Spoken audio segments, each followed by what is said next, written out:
Hola, buen y bendecido día para todos y todas las aprendices y los aprendices que se encuentran cursando este complementario de liderazgo e innovación para la paz.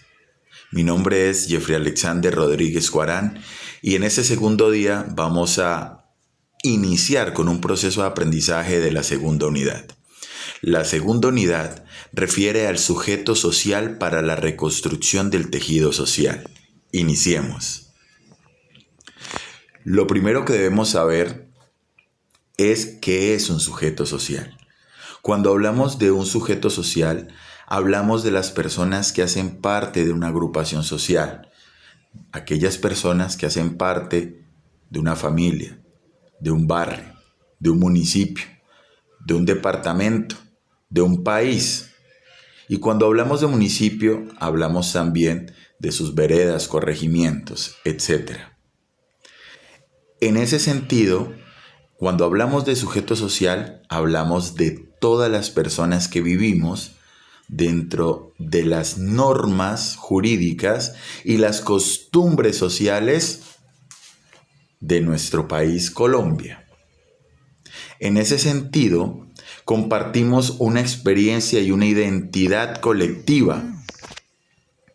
Además, desplegamos prácticas en torno a proyectos en común, convirtiéndonos en actores sociales capaces de incidir sobre nuestro propio destino y en el de la sociedad a la cual pertenecemos. Ahora, otra parte importante a aclarar es qué es el tejido social. Y el tejido social refiere a todas las relaciones significativas entre sujetos sociales que determinan las formas particulares de cómo somos, de cómo producimos económicamente hablando, de cómo interactuamos y cómo proyectamos los ámbitos tanto familiar, comunitario, laboral y de ciudadanos. En efecto, prometimos en la primera unidad que íbamos a aprender unas herramientas y técnicas para ser un buen sujeto social y no un individuo. Entonces, lo interesante aquí es distinguir los sujetos sociales de los individuos. Ya sabemos el concepto de sujeto social, el cual refiere a aquella persona que vive en comunidad, a la diferencia de un individuo que es aquella persona que solo se preocupa por su crecimiento económico personal. No le interesa nada más. En ese sentido, las herramientas y técnicas para ser un sujeto social para la paz son las siguientes: la empatía, la escucha activa, la comunicación asertiva, ética y moral para la paz, trabajo en equipo. El trabajo en equipo ya lo hemos desarrollado en la primera unidad y el trabajo en equipo para la paz que requerimos es un liderazgo transformacional. Por eso en esta segunda unidad me permitiré que podamos entrar a investigar, indagar y aprender sobre la empatía, la escucha activa, la comunicación asertiva, la ética y moral para la paz. Iniciemos entonces con estas herramientas y técnicas que nos van a servir para que nuestras comunidades puedan evolucionar junto a nosotros. La empatía.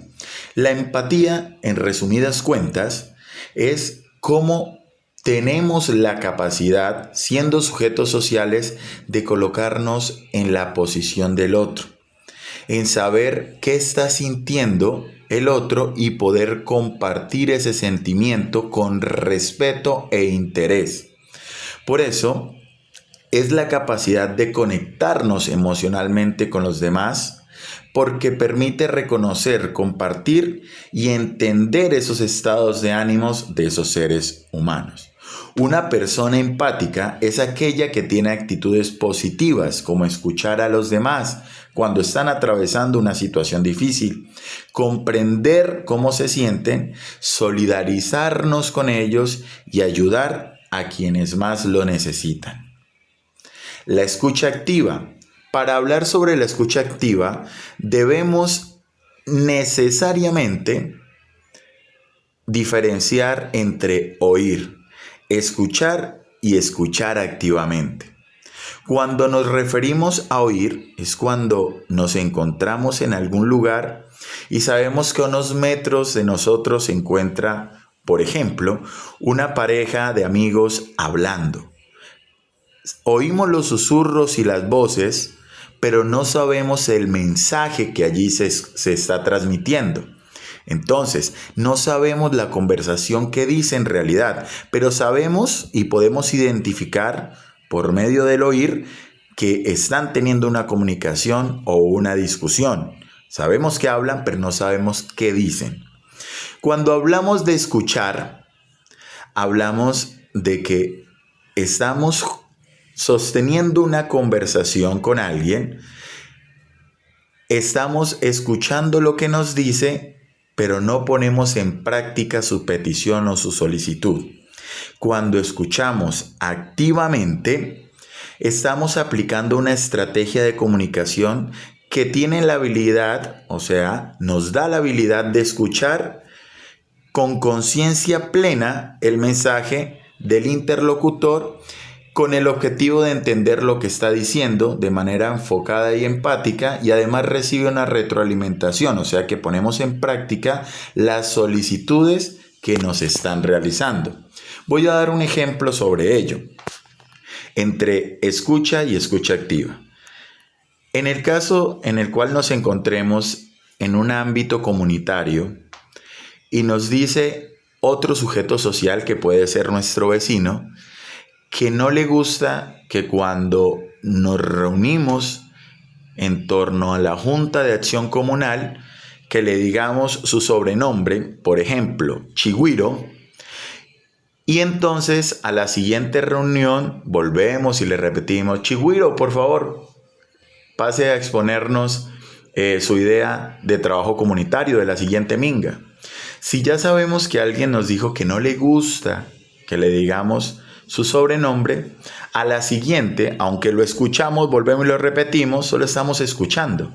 Pero si a la próxima vez, además de que lo escuchamos, tomamos conciencia y atendemos la solicitud de él, por ejemplo, que no le digamos Chigüiro sino su nombre, Alberto, entonces en la reunión próxima le decimos: Alberto, por favor, puedes pasar y puedes manifestarnos el plan de trabajo de la minga que tú tienes. Vamos a estar generando respeto hacia el otro.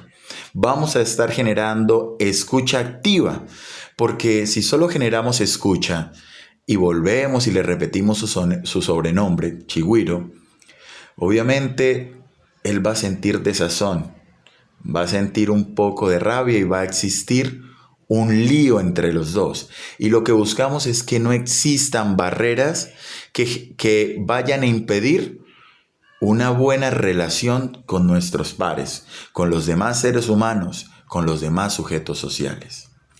La siguiente herramienta o técnica es la comunicación asertiva. Esto es muy interesante y para ello he decidido presentarles inicialmente nuestro cerebro. En nuestro cerebro se desarrollan en el hemisferio izquierdo la razón y en el hemisferio derecho la emoción. ¿Qué quiere decir esto? Que la parte lógica se encuentra en nuestro hemisferio izquierdo y la emocional en nuestro derecho.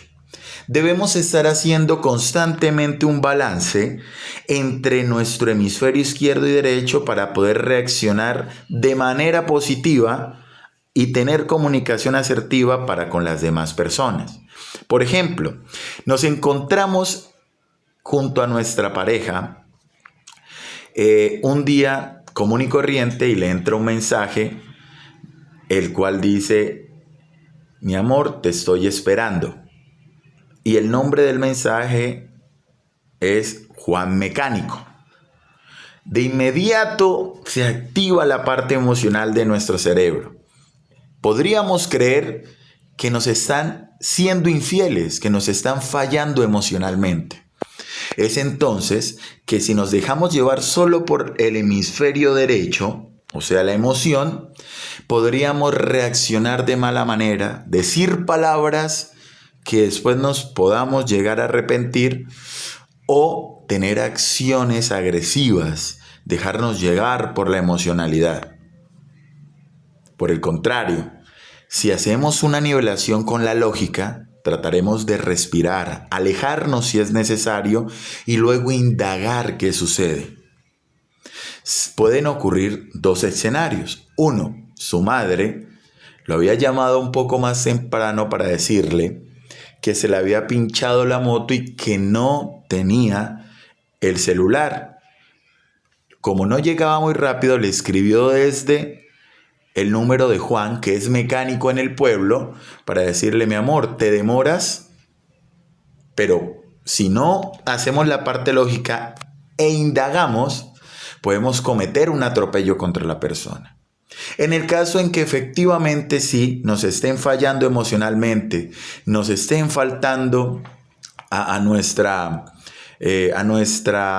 forma de amar, pues en efecto podremos dialogarlo y saber si puedo aceptar lo que ocurrió como una falla o decido alejarme de esa persona. Si actuamos de manera negativa sin hacer un equilibrio entre la lógica y la emoción, podemos generar una afectación a la otra persona que no lo merezca y además podemos nosotros cometer delitos que nos lleven a problemas legales o a la cárcel. ¿Ok? Por eso la comunicación asertiva es tan interesante cuando comprendemos nuestro cerebro, cómo funciona. Ahora, si vamos al hemisferio izquierdo de la razón y solo somos lógicos y llega una compañera que está dentro de la Junta de Acción Comunal en una reunión, una vecina, y resulta que le llegó la menstruación, el periodo, ¿sí? Y se manchó. Si le decimos delante de todo el mundo: ¿tienes sangre en tus pantalones? Pues obviamente se va a sentir avergonzada, va a sentir temor y pánico escénico.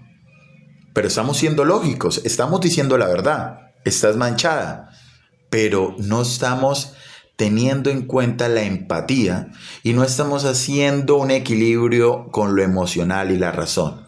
Es verdad que está manchada, pero siendo emocionales, sé que se puede sentir mal si se lo digo frente a los demás. Así que me acerco a ella, le digo: hola María, ¿cómo te encuentras? Mira que tienes manchado el pantalón. Si gustas, te presto mi poncho o mi buzo para que puedas irte a cambiar y no se te note. Va a ser diferente. Va a sentir un momento agradable, no va a sentir vergüenza ni pánico escénico y podrá ir a resolver su asunto personal de manera privada. Si se lo dices de manera pública, va a decir: esta persona sinceramente es muy imprudente, no me cae muy bien. Por el contrario, si actúas con comunicación asertiva, puedes decir: es un buen vecino, es un buen sujeto social. Por favor, entonces es interesante iniciar a comprender la comunicación asertiva desde nuestro cerebro. Entonces, la comunicación asertiva es la comunicación que tiene un estilo en el cual expresas tus ideas y sentimientos y necesidades de forma directa, segura, tranquila y honesta, al mismo tiempo que eres empático y respetuoso con las demás personas. Es una forma de comunicarte diplomáticamente y equilibrada en la que compartes tu punto de vista y defiendes tus derechos, al mismo tiempo que tienes en cuenta los sentimientos de los demás y respetas sus creencias y derechos. Por último, tenemos la ética y la moral. Cuando hablamos de ética y de moral, es interesante comprender qué son. La ética serían los principios y valores personales que construyen la personalidad. Y la moral son los principios y valores del entorno social que construyen las costumbres. Por ejemplo, la ética: yo tengo como principio no comer carne de animales. ¿Por qué? Porque yo considero que no debo alimentarme del sufrimiento de otro ser vivo. Eso es un principio y es respetable, aunque todos en mi comunidad coman carne de animales. Ahora, ¿me está haciendo daño a mí o a los demás? No, porque yo puedo extraer la proteína de algunos granos como los frijoles o las lentejas. Y puedo hacer carne de lentejas también. ¿Ok? La moral. En Colombia somos de una u otra manera una sociedad con un legado católico y cristiano que viene de la época de la conquista, lo cual ha generado que eso incida dentro de las leyes colombianas. Entonces, en Colombia solo puedes tener una esposa o un esposo. Eso es lo que la ley nos permite y es una costumbre social. Por el contrario, si nos dirigimos a Medio Oriente, se pueden tener hasta 7 esposas legalmente constituidas siempre y cuando puedas mantenerlas, sustentarlas económicamente. Y es una costumbre y está muy bien visto en la sociedad que tengas hasta 7 esposas. Son unos principios y unos valores sociales que construyen la moral. Esa es la diferencia entre ética y moral. Es interesante que empecemos a ganar unos valores y unos principios éticos que transformen la moral para una moral de paz. Si yo tengo comunicación asertiva, escucha activa, empatía, respeto por los demás, comprensión y tengo liderazgo para hacer trabajo en equipo, evidentemente voy a ganar como sujeto social una ética, unos valores y principios. Los seres humanos tendemos a plagiar lo de los demás, no como algo negativo, sino como algo positivo que ha construido nuestra sociedad. Nosotros hemos plagiado el conocimiento de nuestros antepasados para evolucionar como sociedad. Si iniciáramos cuando nacemos un aprendizaje propio desde cero, pues nuestra sociedad no evolucionaría. Nosotros partimos ya sabiendo que el pronto alivio, y es un conocimiento, se puede hacer en aromática para los cólicos menstruales. Y eso es conocimiento que hemos plagiado de nuestros antepasados, lo cual no es negativo. Entonces, si somos sujetos sociales con una ética positiva, van a haber muchos queriéndonos copiar, y más nosotros y ustedes que son líderes en sus comunidades van a ser un ejemplo a copiar. Si tienen estos valores y principios positivos, van a haber muchos copiando algo positivo dentro de la sociedad. Por el contrario, si tienen unos valores negativos, van a haber muchos copiando valores negativos. Podríamos decir, la gran mayoría hace cosas negativas, ¿por qué yo debo hacer algo positivo? Debemos hacer algo positivo para que al menos nosotros, o los pocos que actuemos de manera positiva, podamos replicar en los demás de manera de multiplicación lo positivo. Si nosotros no lo hacemos y somos los únicos, pues no va a haber cosa positiva que copiar o que plagiar. Entonces, si actuamos de manera positiva, con un liderazgo para la paz y con un sujeto social para la reconstrucción del tejido social, para la paz van a existir muchos copiando un entorno de paz. Eso es, en esencia, lo que quería transmitirles en esta unidad 2, pero claro, siempre hay que dejar un trabajo autónomo. Van a tener que escribir al menos 5 principios o valores éticos con los que usted cuente. Además, debe describir una situación en la cual haya practicado la empatía o la escucha activa o la comunicación asertiva con los sujetos sociales de tu comunidad. Recuerda, la tarea debe llevar por nombre, tu apellido y un guión al medio que diga sujeto social reconstruyendo tejido social. Muchas gracias. Esto es lo concerniente a la unidad 2. Ya nos estaremos viendo mañana con la unidad 3. Un gusto haber compartido con ustedes. Quedo atento de las dudas en el chat. Y si requieren de manera presencial, me encontraré en la sede del Valle del Guamués de la Hormiga. Me escriben porque me encuentro a puerta cerrada trabajando para poder atenderlos de 2:30 a 5:30. Que tengan un excelente y bendecido día. Hasta la próxima.